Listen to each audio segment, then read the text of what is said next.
राधे राधे। ओम नमो भगवते वासुदेवाय। दोस्तों, स्वागत है आपका मेरे चैनल रूटीन कॉर्नर विद पूजा में।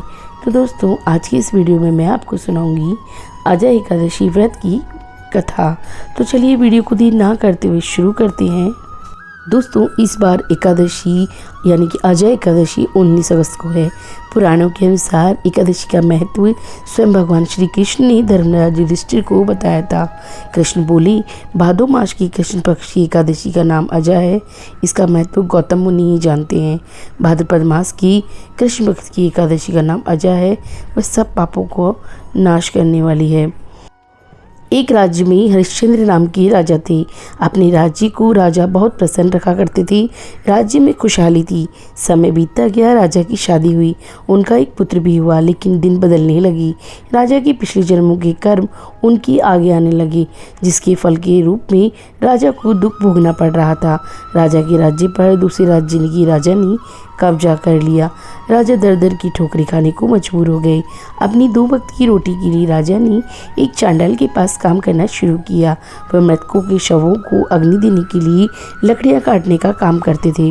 अपने जीवन से बहुत दुखी राजा को समझ आया कि वो ज़रूर अपने कर्मों की फलों की वजह से ही इस दिशा में है कि रोटी को भी मोहताज हो गए। एक दिन राजा लकड़ियां काटने के लिए जंगल में गए। वहाँ लकड़ियाँ लेकर घूमा कर रहे थे। अचानक देखा कि सामने से गौतम ऋषि आ रहे हैं। राजा ने उन्हें देखते ही हाथ जोड़ी और बोले, हे ऋषिवर प्रणाम।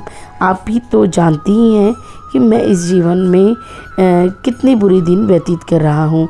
आपसे विनती है कि हे संत भगवान, मुझ पर अपनी कृपा बरसाएं। मुझ पर दया कर बतलाइए कि मैं ऐसा क्या करूं जो नरक जैसे इस जीवन को पार लगाने में सक्षम हो पाऊं। गौतम ऋषि ने कहा कि हे राजन, तुम परेशान न हो। ये सब तुम्हारे पिछले जन्मों के कर्मों की वजह से ही तुम्हें झेलना पड़ रहा है। कुछ समय बाद भाद्रपद माह आएगा। उस महीने की कृष्ण पक्ष की एकादशी यानी कि अजय एकादशी का तुम व्रत करो। उसके प्रभाव से तुम्हारा उद्धार होगा। तुम्हारे जीवन में सुख लौट आएगा। राजा ने ऋषि के कहे अनुसार उसी प्रकार व्रत किया और व्रत के प्रभाव से राजा को अपना राज्य वापस मिला। वह अपने बेटी और पत्नी के साथ वहाँ राज्य करते रहे।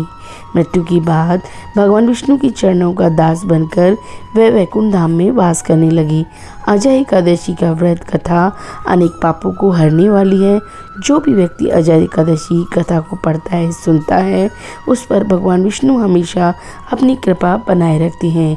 तो बोलो भगवान विष्णु और माँ लक्ष्मी की जय। दोस्तों, मेरे वीडियोस आपको अच्छे लगते हों तो प्लीज़ इन्हें लाइक ज़रूर कीजिएगा और कमेंट में जय श्री कृष्णा लिखना ना भूलें।